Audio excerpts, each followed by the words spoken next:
Welcome to the Deep Dive.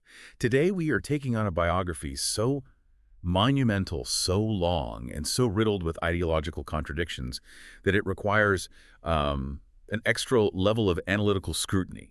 We are mapping the extraordinary life and career of Sir Winston Churchill. And when we look at the source material for Churchill, we aren't just looking at the wartime leader. We are looking at a career that lasted, unbelievably, 62 years in Parliament, from his election in 1900 right up to 1964. 62 years. It's almost impossible to get your head around. It is. And he wasn't just a politician. He was a constant political force, shifting from one party to another, holding 19 ministerial positions, representing 5 different constituencies and serving as prime minister twice. The sheer scale is just immense. Absolutely. And, the traditional image is the cigar, the bowler hat, the resolute voice of 1940. But our source material forces us to look beyond that icon and see the complex statesman, the soldier, the war correspondent, the social reformer who helped invent the British welfare state, the finance minister who made arguably the biggest peacetime blunder of the 20th century. And the man whose political shifts were either defined by pure principle or, pure ambition, depending on your perspective. Exactly. So our mission today is to unpack the sheer volume of his roles and, more importantly, to understand the critical pivots and ideological shifts. The big moments. The big moments, from conservative to liberal and eventually back to conservative. We want to extract the enduring insights and, I think, confront the controversies that make his legacy so difficult to simplify, even today. That's a massive undertaking. Yeah. We need to understand not just what he did, but why he did it, and what he sacrificed along the way.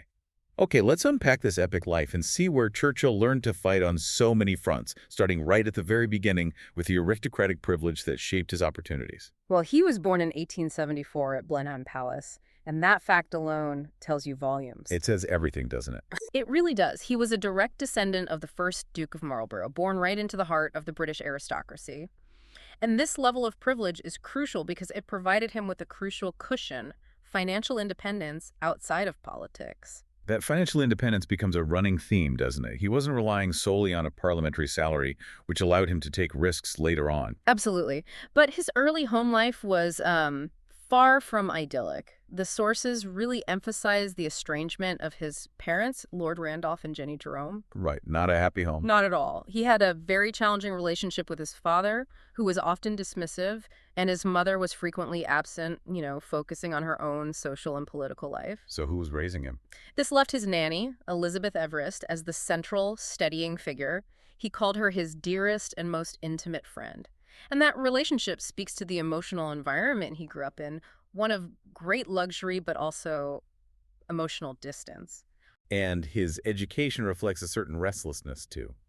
He was famously a poor student, showing bad behavior at St. George's, eventually moving to Brunswick and struggling with the military college entrance exams. Oh, he struggled mightily. He failed the Sandhurst exam twice before finally passing on the 3rd attempt. His father had essentially predetermined his path, the army. It was what you did. So he was enrolled in the Army form at Harrow for his final 3 years. The military wasn't just a career, it was an escape and a place where his thirst for action could be satisfied. And his military service, starting in 1895 as a 2nd lieutenant in the 4th Queen's Own Hussars, wasn't about routine barracks life. Not for a second. It was immediately about finding war. He saw conflict not just as a duty, but as a route to fame and, critically, to income. Exactly. He used his mother's extensive social connections to secure postings to action zones. This is a key point. He wasn't just waiting for orders. His first foray was observing the Cuban War of Independence in 1895. He sent reports back to the Daily Graphic, effectively starting his dual career as a soldier and a highly paid war correspondent right then and there. The sheer speed of his activity is just astonishing. From Cuba, he goes to British India, posted in Bangalore, but immediately volunteers for the Malakand Field Force campaign. Against Momand rebels in the Swat Valley, yes. And he made sure he was officially assigned as a journalist covering the campaign for the Daily Telegraph. A brilliant move. That combination was financially brilliant, and this led to his first published work of nonfiction, The Story of the Malakand Field Force. The sources make it clear that writing was his lifeline. Completely. Yeah. Not only did it fund his aristocratic lifestyle, but historians like Jenkins suggest it was a crucial defense mechanism against the debilitating depression he would later label his black dog. The act of putting pen to paper was productive escapism. And this experience also solidified his willingness to criticize established figures, even those he served under. During the Modest War and the Battle of Omdurman in 1898, he participated in one of the British Army's last major cavalry charges. With the 21st Lancers, a famous moment. But he saw things there that really appalled him. What kind of things? Well, he openly criticized the campaign's commander, General Kitchener, in his book The River War. He specifically called out what he viewed as the unmerciful treatment of enemy wounded, and famously, the desecration of the tomb of Muhammad Ahmad the Mahdi. So even as a young officer, he's challenging authority. Absolutely. It shows a young man comfortable challenging authority when he felt ethical or tactical lines had been crossed, a trait that would define his entire career. But the act that truly catapulted him into national stardom happened during the Second Boer War. He was serving again as a correspondent for the Morning Post, and his train was ambushed near Ladysmith. And he was captured, taken as a POW to Pretoria. This is the Great Escape. The Great Escape. In December 1899, he performs this act of high adventure. He climbs the wall of the prison camp, evades patrols, stows away on freight trains. Hides in a mine. Hides in a deep mine owned by a sympathetic Englishman, yes. And eventually makes his way across hundreds of miles to Portuguese East Africa.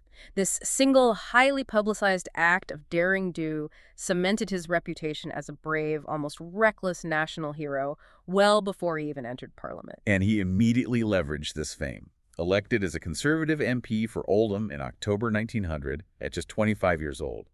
And he funded his new political life not through a salary, but through a massive, profitable lecture tour across Britain, Canada, and America. Right. This is where he meets Mark Twain and where he first locks horns with Theodore Roosevelt, whom he really disliked. So by 1901, he's in Parliament, a Tory Democrat, but the fissures were already appearing. They were. His political identity was initially tied to his father's legacy, but he quickly showed an independent streak.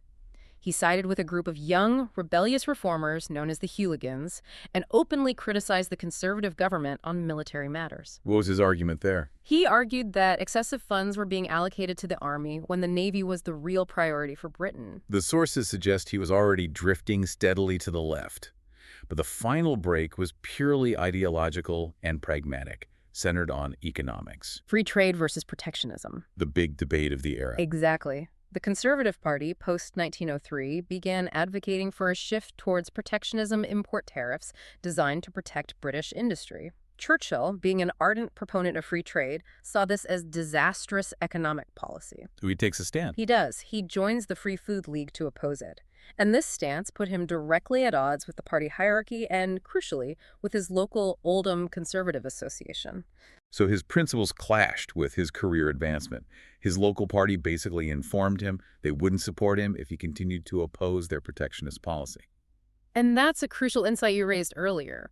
He had the financial means from writing and lecturing to risk political suicide. He didn't need them. He had his own money. He had his own money.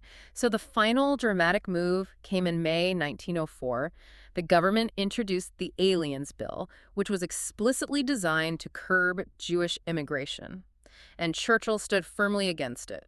His opposition speech is often quoted because of its powerful humanitarian appeal, especially considering the era. It's remarkable. He argued that the bill appealed to insular prejudice against foreigners, to racial prejudice against Jews, and to labor prejudice against competition. He favored the old, tolerant, and generous practice of free entry and asylum. That was the final curtain call for his conservative membership.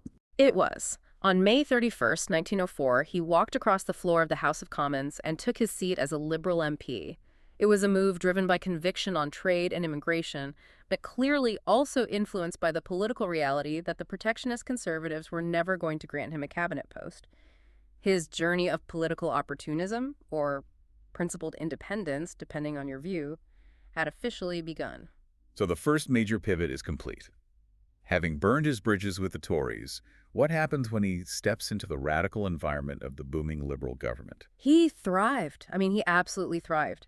The Liberal landslide victory in 1906 gave him a platform for rapid advancement. He won the Manchester North West seat and immediately began serving as Undersecretary of State for the Colonial Office. And he was immediately productive, focusing on constitutional matters in South Africa.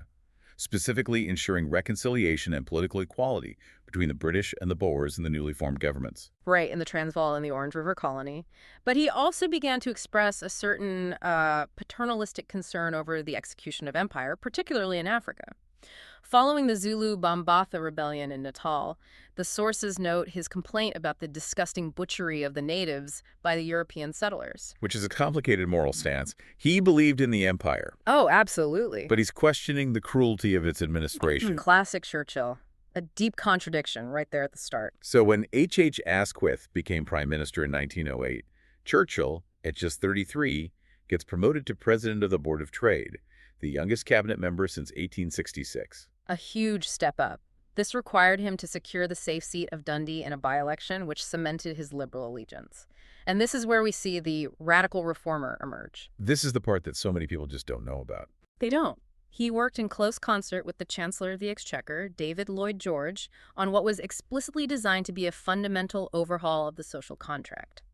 Churchill himself called their efforts the creation of a network of state intervention and regulation. It's crucial to understand the magnitude of this achievement, which is so often overshadowed by his wartime role. He was a key architect of the foundations of the British welfare state. They moved with speed and intention. He introduced the Mines 8 Hours Bill, a major piece of industrial regulation prohibiting miners from working more than 8 hours a day. He championed the Trade Boards Bill, which established the principle of a minimum wage and guaranteed meal breaks. And he also oversaw the Labor Exchanges Bill. Right, which set up hundreds of offices across the country to actively assist the unemployed in finding work. And perhaps most importantly, his work was instrumental in the National Insurance Act of 1911. This was a revolutionary shift in state responsibility. It was. It established the first widespread compulsory state-backed health and unemployment insurance schemes.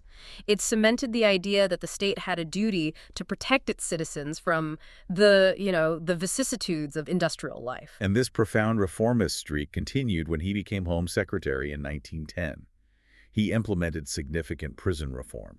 And this wasn't about being soft on crime, but about making the system rational and humane. He brought in measures like distinguishing between political and criminal prisoners, relaxing solitary confinement, providing library books, even mandating entertainments 4 times a year.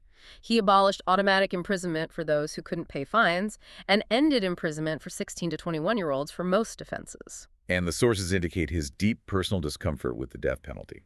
He commuted 21 of the 43 capital sentences that crossed his desk. That's nearly half. So here's where it gets really interesting.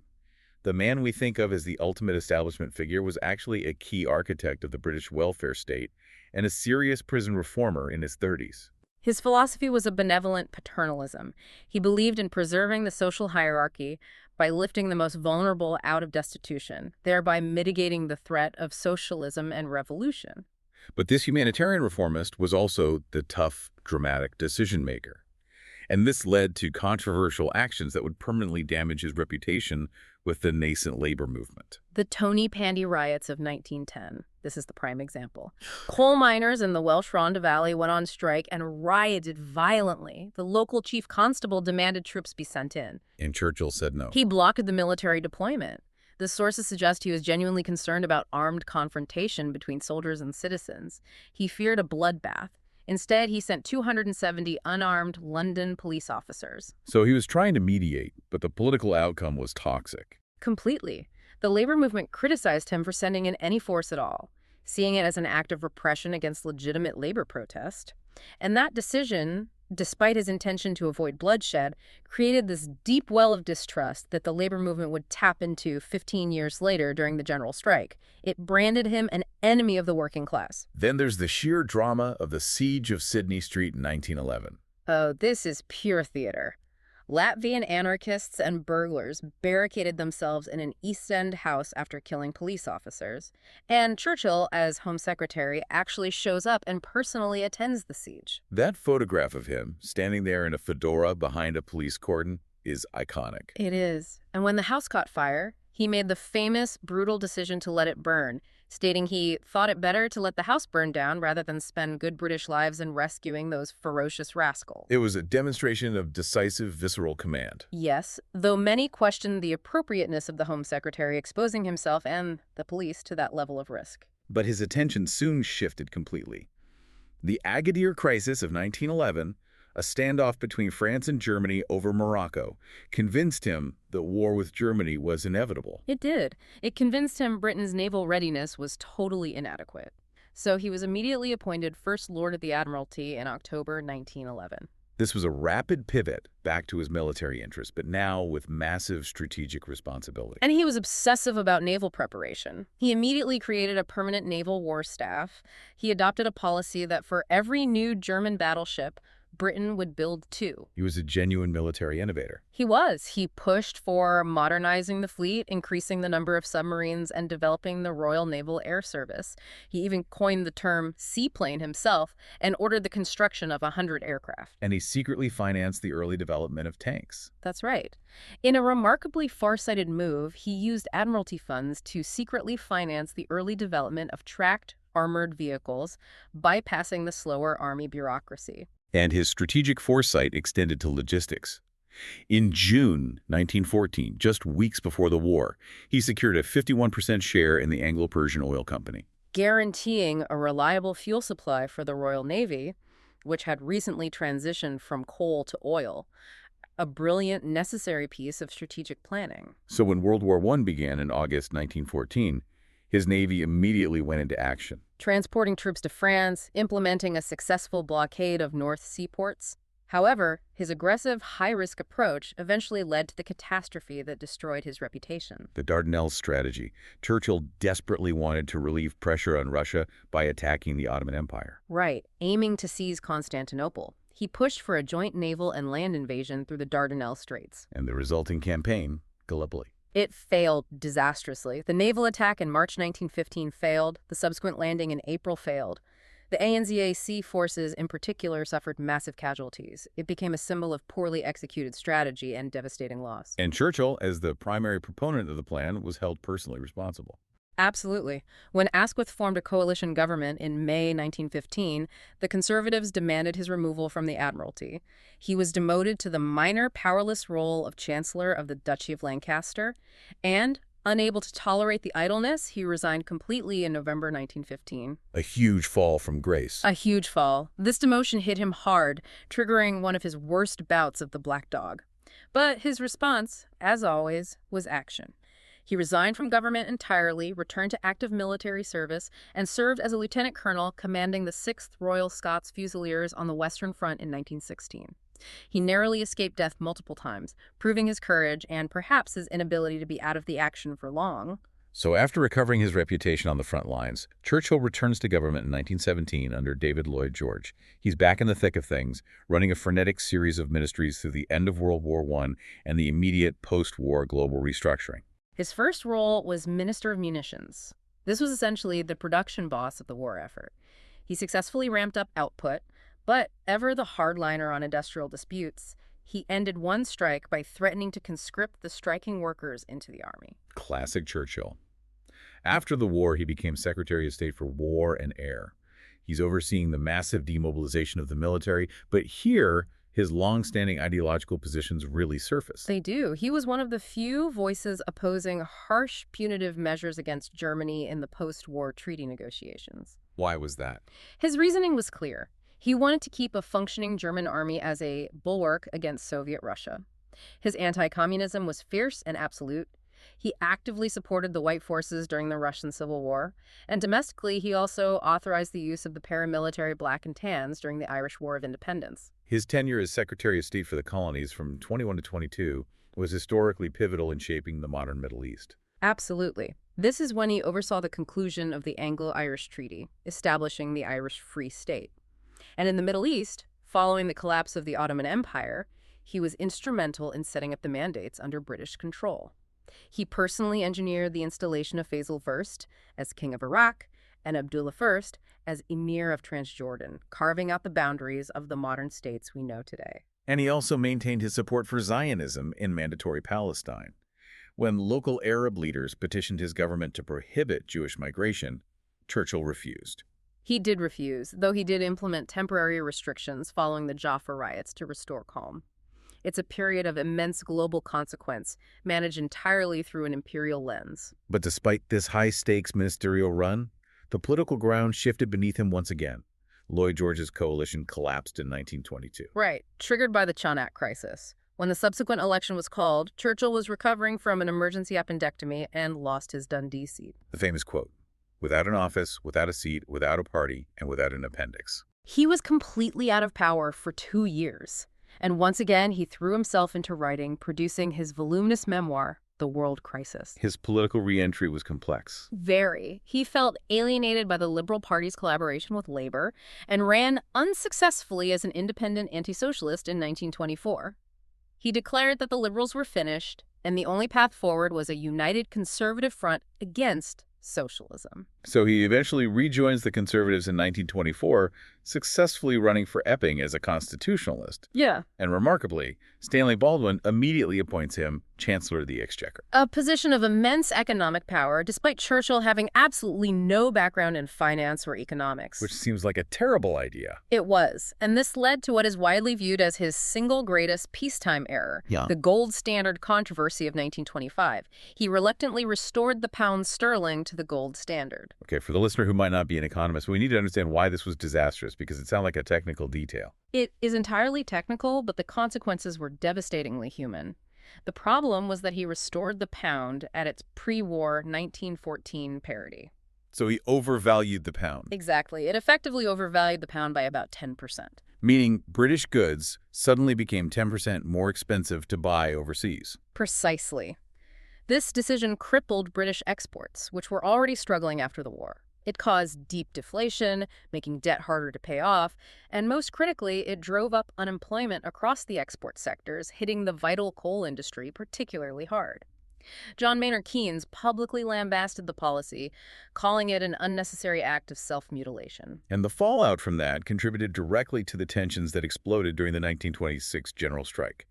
This is where his reputation as an implacable enemy of the working class was cemented forever. He took a profoundly hardline stance. He personally edited the government's anti-strike propaganda newspaper, the British Gazette, using it to demonize the strikers and demand unconditional surrender. He even declared that the strikers cannot be starved into submission, suggesting a willingness to prolong the suffering. But wait, and this is the contradiction. How do the sources reconcile that fierce anti-union stance with the fact that he simultaneously called for a legally binding minimum wage for those same miners? Was that calculated politics or a genuine attempt at conciliation? It was classic Churchillian paternalism. He believed the miners had a legitimate grievance regarding pay, which they did, and that a minimum wage was necessary for social stability. But he viewed the strike as a revolutionary act against the state, which he was prepared to crush immediately. So preserve the state first, address grievances later. Exactly. But the labor movement never forgave him for the hard line. We must also address a highly controversial international observation from this period. After the Conservatives lost the 1929 election, Churchill entered his famous wilderness years, but not before meeting Benito Mussolini in 1927. Yes. Following their meeting in Rome, Churchill praised the Italian fascist leader. He called him the greatest lawgiver among men and applauded his stand against Leninism. In the context of the 1920s, many conservative figures viewed fascism as a necessary bulwark against communism, but this praise remains a deeply problematic entry on his record. So the 1929 election defeat pushed him into a full decade outside of government, the wilderness years lasting until 1939. How did he cope with this political isolation? The same way he always did, writing. This period was incredibly productive. He published his charming autobiography, My Early Life, and his extensive 4-volume biography, Marlborough, dedicated to his ancestor. This writing funded him and, critically, kept his mind occupied against the Black Dog. His first significant political engagement during the wilderness years, however, was highly divisive and solidified his isolation, the India question. He resigned from the Shadow Cabinet in 1931 because Stanley Baldwin, the conservative leader, decided to grant dominion status to India. Churchill became the extreme voice of opposition, clinging to a romanticized, almost medieval view of the British Empire as a fundamentally moral and beneficial enterprise. He became notorious for his vehement rhetoric against Indian self-rule and against Mohandas Gandhi, whom he called a seditious Middle Temple lawyer now posing as a fakir. His views were completely at odds with mainstream political opinion, both Labour and Liberal, and severely damaged his standing. Yet, almost simultaneously, he was demonstrating astonishing game-changing foresight regarding the rise of Nazi Germany. A total pivot. After Hitler took power in January 1933, Churchill immediately recognized the existential threat posed by Nazism's militarism and intolerance. And this wasn't guesswork, it was evidence-based dissent. The sources highlight that he was armed with clandestine data supplied by sympathetic civil servants, particularly Desmond Morton and Ralph Wigram. Right, giving him detailed information on Germany's rapid rearmament, especially concerning the Luftwaffe. So he used this precise data to speak with authority in the House of Commons, consistently warning that Germany was secretly overtaking Britain in air production capacity. He became the solitary Cassandra-like figure railing against Prime Minister Neville Chamberlain's policy of appeasement. He opposed the resignation of Anthony Eden over foreign policy and vehemently spoke out against the 1938 Munich Agreement. His speech in the House of Commons on October 5, 1938, is a masterpiece of political dissent. He called the agreement a total and unmitigated defeat, and predicted that it would lead not to peace, but only to further aggression. He argued that the only way to stop Hitler was through a mutual defense pact backed by the accumulation of deterrence against the aggressor. This leads us to the critical question. Were these wilderness years truly a period of failure, given his major error on the gold standard and his political isolation over India? Or were they a crucial decade where he gained the moral authority, divorced from the compromises of party leadership, to be the necessary voice of dissent when the country needed it most? It's the ultimate Churchillian contradiction. His political isolation was a failure in traditional terms. He was shunned and ridiculed, but that failure inoculated him. When the country finally realized that appeasement had failed in 1939, the man who was considered too reckless and too loud was suddenly the only major political figure whose integrity and foresight on the issue of Nazi Germany remained untarnished. His previous failures created the space for his future success. That integrity, forged in opposition, became the foundation of his greatest moment. When Britain declared war on Germany in September 1939, Churchill was immediately brought back into the fold by Chamberlain, reappointed as First Lord of the Admiralty. And his return was a powerful symbolic act. The Navy immediately signaled his presence with the famous message, "Winston is back." He was highly visible during the initial quiet period, the phony war. His reputation grew with actions like the Battle of the River Plate and the dramatic Altmark incident in February 1940. Where he personally ordered a destroyer to board a German ship in neutral Norwegian waters, freeing hundreds of captured British seamen. A very bold move. But the war quickly intensified, and the failure of the Allies to prevent the German occupation of Norway led to the pivotal Norway debate in Parliament in May 1940. Chamberlain's position became untenable. And with the invasion of the Low Countries already underway on May 10th, the political crisis became an existential military one.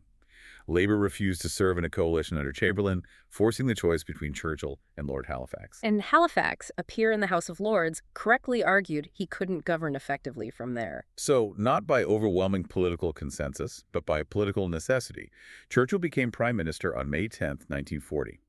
He later wrote that he felt a profound sense of relief, that his entire chaotic, ambitious, adventurous, and failed life had been a preparation for this hour and for this trial. He immediately formed a national government, bringing in labor and liberal figures, and crucially, assumed the position of Minister of Defense concurrently. This concentrated power made him the most powerful wartime PM in history. And his first act was not strategic planning, but psychological, rallying a nation facing imminent defeat through sheer rhetoric. The power of his voice cannot be overstated. It's fascinating that he had struggled with a childhood speech impediment, a lateral lisp on the letter is. He trained his speech throughout his life, and by 1940, that unique cadence became an asset, famously using it to pronounce Nazi as Narzi, adding extra venom to the villain. His rhetoric was uncompromising. His first speech to the House on May 13 offered nothing but blood, toil, tears, and sweat. But the challenge wasn't just external, it was internal. Just weeks into his premiership, during the Dunkirk crisis, he faced a severe internal challenge in the War Cabinet. Lord Halifax, exhausted and defeatist, suggested exploring peace terms via the intermediary of Mussolini. Churchill's resolve was absolute. The sources detail how he skillfully outmaneuvered Halifax, securing the support of the Labour members and Neville Chamberlain to continue the fight. He famously declared, "If we open a negotiation, it will be the end of all." He won the debate, convincing his cabinet to fight on, and fight on alone if necessary. That internal victory immediately preceded Operation Dynamo. The Dunkirk evacuation of over 338,000 troops was a military failure salvaged by a logistical miracle. Churchill referred to it as a miracle of deliverance in his defining "We shall fight on the beaches" speech on June 4, 1940. And that speech concluded with a direct, unambiguous appeal to the United States. The Battle of Britain soon followed, inspiring his most poetic tribute in August 1940. Never in the field of human conflict was so much owed by so many to so few. His use of language wasn't just inspiring, it was a psychological tool, framing every defeat as a moral victory and every sacrifice as a step towards ultimate triumph. And beyond rhetoric, he was practical in forming alliances. His strong personal relationship with President Roosevelt was paramount. This relationship was the key to securing Lend-Lease, enacted in March 1941. Lend-Lease was vital. It meant Britain could secure essential American material, ships, planes, food without immediate monetary payment.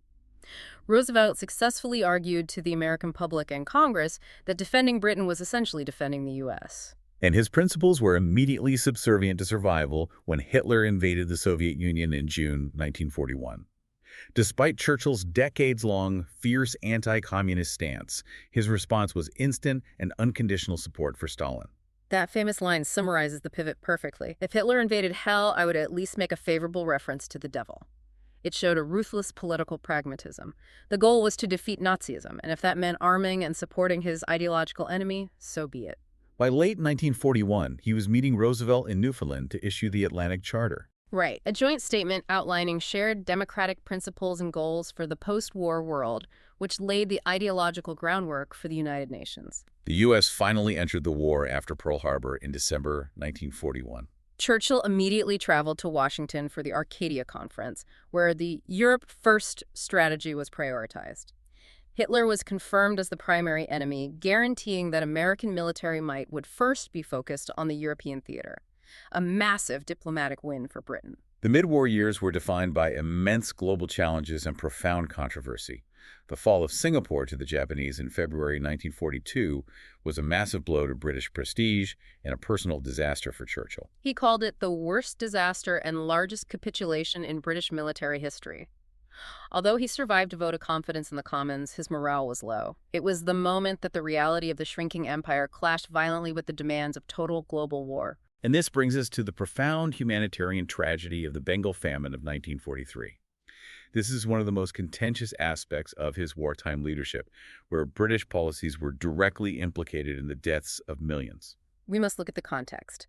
The famine was caused by a devastating combination of factors. First, the Japanese occupation of Burma cut off essential rice imports. Second, local colonial administration in Bengal was severely lacking. And third, a severe cyclone hit in October 1942, destroying crops and infrastructure. And then wartime inflation. Exactly, making what little food existed unaffordable. And Churchill's government was severely criticized for its response time, and crucially, for refusing multiple appeals to divert more food imports to India. The stated justification was always the acute shortage of shipping required for Operation Overlord preparation and maintaining stocks in Britain. But the death toll was staggering. The sources estimate between 2.1 and 3.8 million people. While he eventually authorized the shipment of 130,000 tons of grain in September 1943, and the cabinet agreed to send 200,000 tons by year's end, repeated requests for more grain in 1944 were still turned down. And the controversy is magnified by his alleged private comments, recorded by Leo Amery, the Secretary of State for India, that aid was difficult because Indians were breeding like rabbits. And Amory himself recorded his fury at Churchill's attitude, noting that the vital problems of India are being treated by His Majesty's government with neglect, even sometimes with hostility and contempt.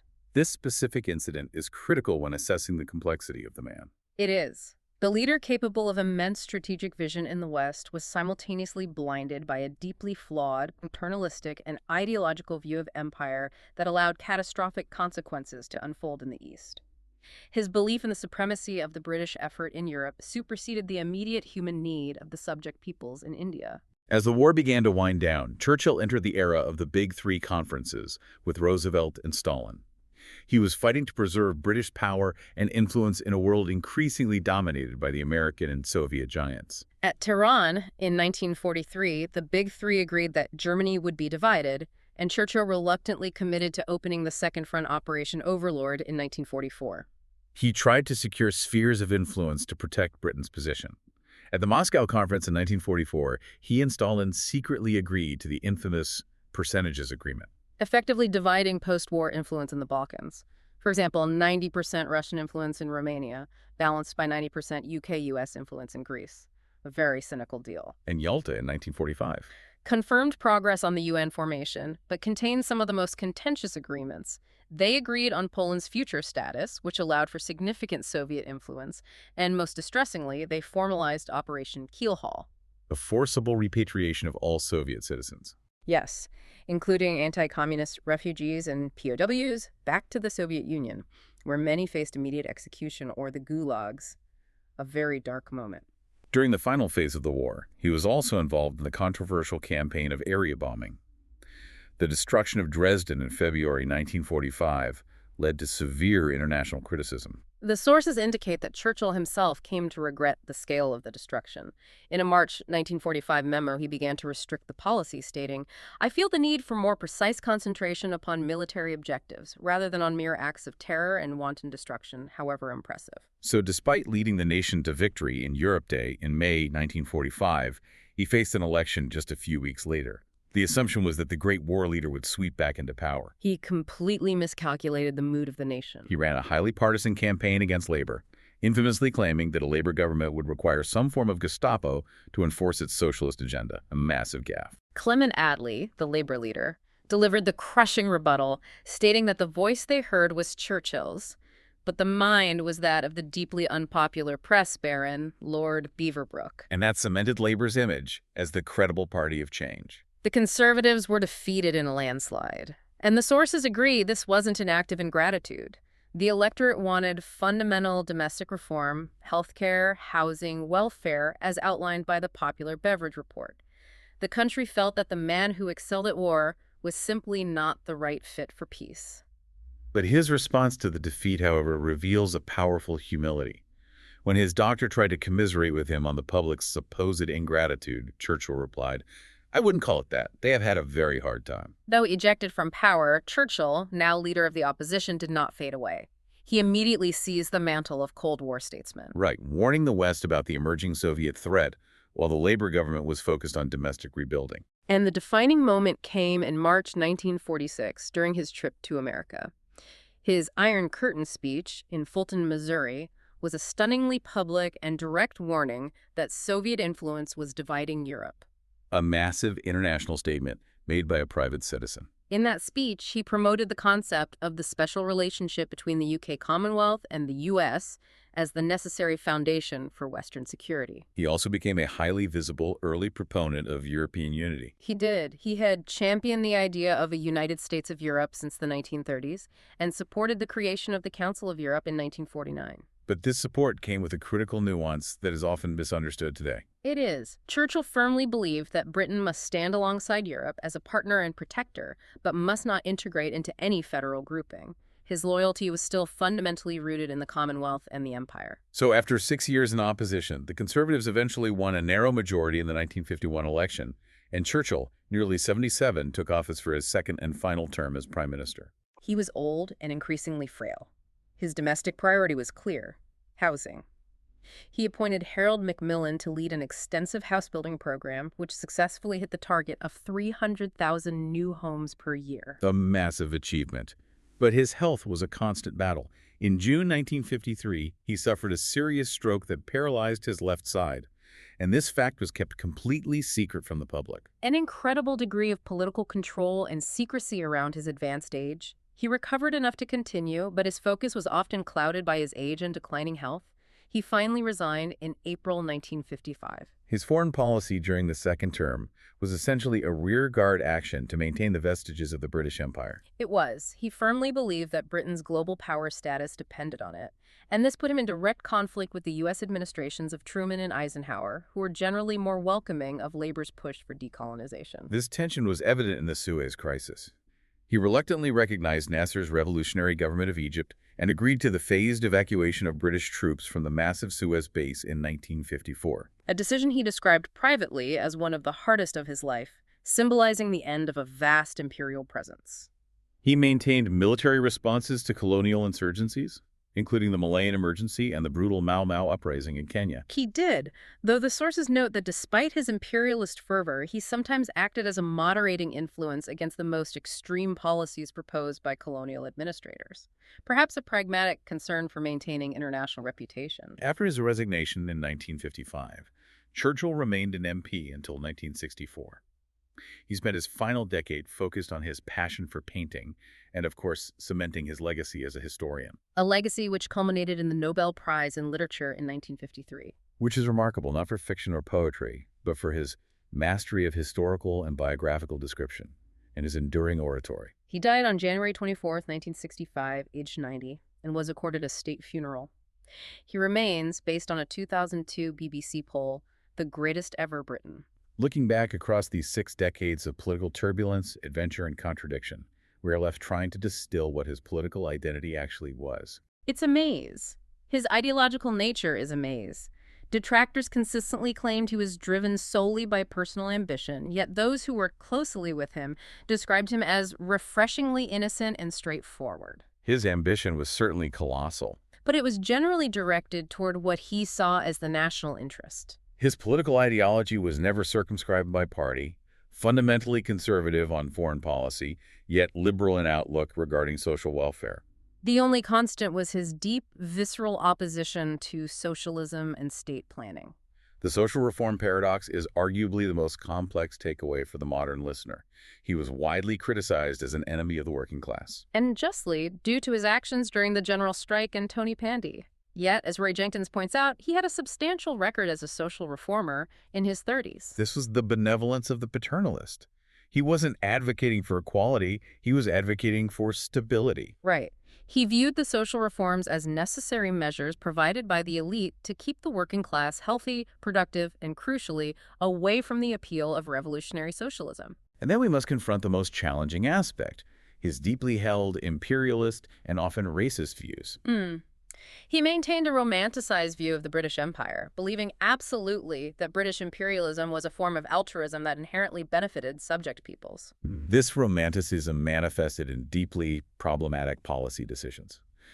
We have to note his early support as Home Secretary for the forced sterilization of the feeble-minded, which he called a national and race danger in the context of eugenics, a truly awful position. And while he deserves credit for standing against anti-Semitism during the 1904 Aliens Bill, he also later wrote of his belief in an international Jewish conspiracy related to communism in the 1920s. This oscillation between tolerance and prejudice underscores the inconsistency of his moral worldview. We must always return to the painful context of the Bengal famine. So what does this all mean?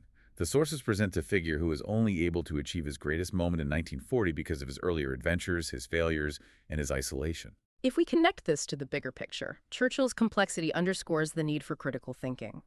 Recognizing that the victorious wartime leader was built upon decades of continuous political evolution, massive self-belief, literary success, and deeply flawed paternalistic views that were characteristic of his class and his era. He was a man defined by action and ambition, where political principle was often secondary to the immediate, necessary goal. That leaves us with our final thought for the listener, building on this idea of restless ambition. Churchill often said his life was a preparation for this hour and for this trial when he became Prime Minister in 1940.